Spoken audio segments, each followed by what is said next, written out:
Let's go to line 3, and Lenny, you are on the air. Good morning, Brian. How are you? Good, sir. I will say it again. I think I'll harken back to old Bob Tucker a minute ago. Appreciate what we got, and we're on the upside of the sod this morning. So despite, I don't think you're finding any sods out there this morning, but we're on top of it no matter what. No, that was a wonderful call from Mr. Tucker.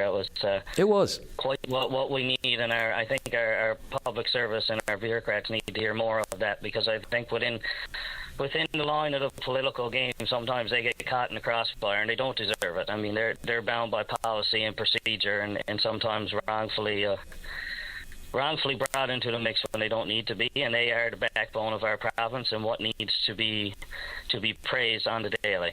Couldn't agree more. I mean, so often, we lump them all in with, the government is not clearing our roads. The plow operators and the frontline workers, they're ready to go. You ask them, to a man and a woman, it's not on them. They are doing the hard grind work. It is arguably, the system that tells them when to go, or when to and when not to go. So, yeah, point well taken. That's right, and that's perfect. That leads right into kind of my next point of, I'm a former councillor at the town of Stephenville, and resigned, I guess, last January, and the problems or the challenges we've had over here in Stephenville have been fairly public. I've been fairly public about it myself, and one of the big ones was always the sale of the airport to the Diamond Group. Oh my God, yeah. And it keeps rearing its ugly head for some reason. And listen, I don't have any ill will towards Mr. Diamond. He's someone trying to do business and manage it the best way he can, but we were promised, even on council, that once the airport sold, we were done. It was going to start bringing in revenue. We found out last week the airport is in arrears of $500,000. Yeah, that's still the property tax, is it, that Mr. Diamond hasn't paid? Exactly. So we have residents in this town who are current, even when they don't have the money, making payment plans, have a plan to pay their taxes, to make sure the infrastructure of this town can run and their streets can be paved or plowed or paved or whatnot. And now we have an airport that is availing of a public service, so a private enterprise availing of a public service to clear the runway in the name of safety for air ambulance, which is fine. But the question I had when I was on council and still have today is, if our primary concern as a town is air ambulance, why would we get behind the sale of an airport? Yes, it costs money, but at the end of the day, after speaking to people on the board of Air Ambulance, the airport could have closed, and the Department of Transportation and Works, or the town, for that matter, could have cleared enough runway on our own to make sure Air Ambulance could land. I mean, last week they came out and said, well, we have a cost recovery agreement with Mr. Diamond. Well, at some point... Yeah. When are you going to cover that request? Yeah. Exactly. At some point, Brian, if I keep making agreements with you, say, just give me a little extra cash, do a bit of work for me, I'll pay you back.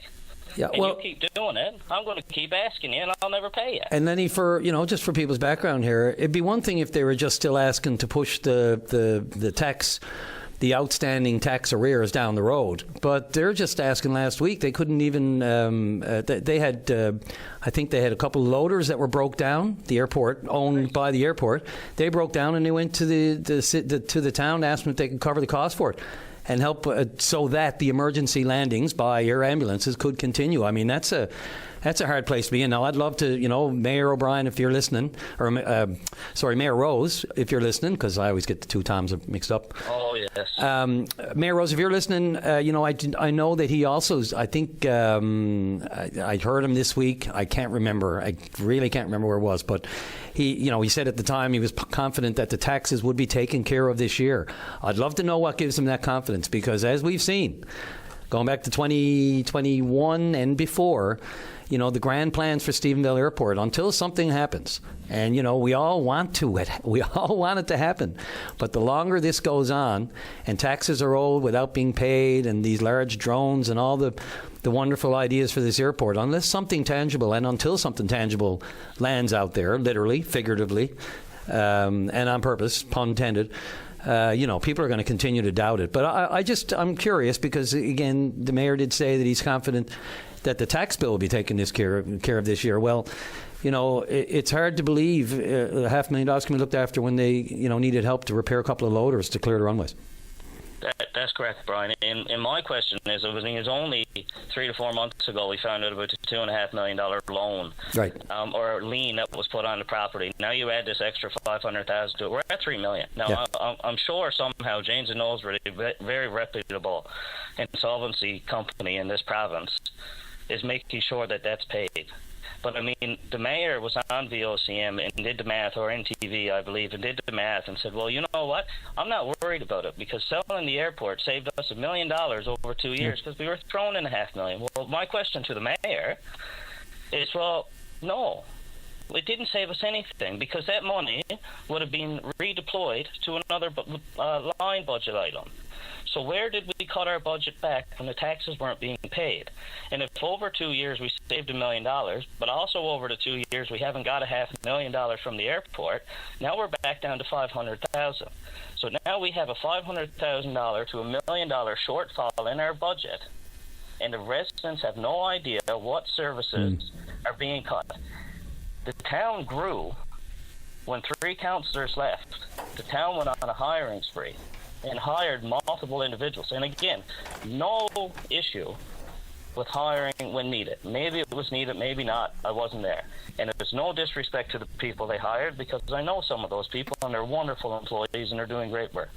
The problem is if taxes aren't paid, where is it coming from? Why are our roads going to suffer when taxpayers who are trying to pay the bill are complaining their roads aren't being done in time? And if we have so many employees that we can work over 2 or 3 to the airport free of charge, or a cost recovery basis, that was what we were told, was cost recovery basis, even though we can't get our taxes paid from them. How do we know we're going to have cost recovery? And then the residents of this town suffer again. And Brian, I'm not sure if you're familiar with our media outlets here. We don't have any. We had the Appalachian newspaper that did a wonderful job reporting. Once we lost them, we have nobody. So really the onus is on the town to be extra vigilant and transparent to the residents to say, listen, this is the deal. This is what happens if the deal is not followed through. They don't need to get into the nooks and crannies of it. We're on cost recovery. If it's not paid within 30 days, they're done. I used to enjoy opening up the Georgian and of course it's Bay FM on the West Coast as well. And now Mr. Diamond, of course, he's still negotiating a grant in lieu of taxes, which I think the mayor has said that could reduce the property tax. It is so much all people want is to see some kind of progress here. And the longer this goes on without anything that points that way, this is going to happen time after time. Something needs to move, something needs to be done. There's an old joke out there about, the something needs to be done club that people are in. Look, something's got to be done. Something really needs to move here. Right, and I hope and pray, and I've always said it, I want this to work, but I am very nervous about the process we followed because we had so much public money put into that place, and the first person that came along, we said, we're going to sell to this guy at all costs, and we're going to make sure that he gets it at all costs. I mean, I'm not sure if you're familiar with municipality rules, and I'm not sure about the new legislation, how it works. But before how it worked, if you came to the town and said, I'd like to buy a parcel of land, we have an obligation to now put out an RFP or a tender for that piece of land and say, listen, someone has expressed interest, we're interested in selling, send in your comments, we want to put out an RFP to see what the best deal is. There's no reason the airport should have not followed that process when they sold. And we know You can't just go to the first person and say, listen, I'm going to buy your house today. Okay, buddy, it's yours. There's the keys. Go in. Advertise as if it's yours. And Lenny, the proof is in the pudding because as we've seen since that time, the Germans have come and World GH2 has come.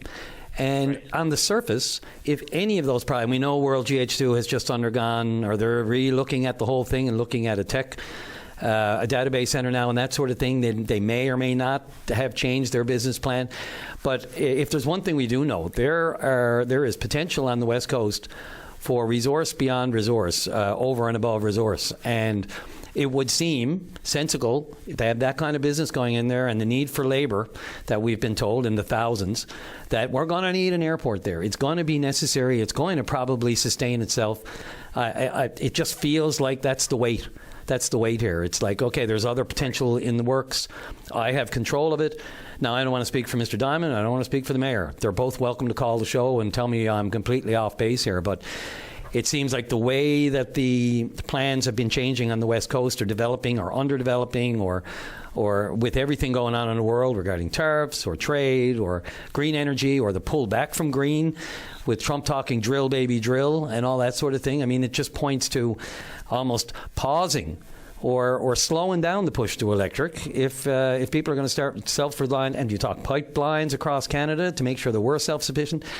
You know, it just feels like green is sort of slowly taking a back seat while we reassess everything that's going on in light of what's happening in the United States. So everybody seems to be in a waiting pattern to see what's the best move here. And if Mr. Diamond doesn't have to spend more money, he's not going to. If he can get a grant in lieu of taxes, he's going to take it. If he doesn't have to pay his taxes till next year, and he has the mayor on board who says, you know, I'm sure we'll get it, I'm confident, and that's it, and not casting public doubt on the guy, well then, you know, you're not going to do anything more than he has done, which is wait and see what the tea leaves bring.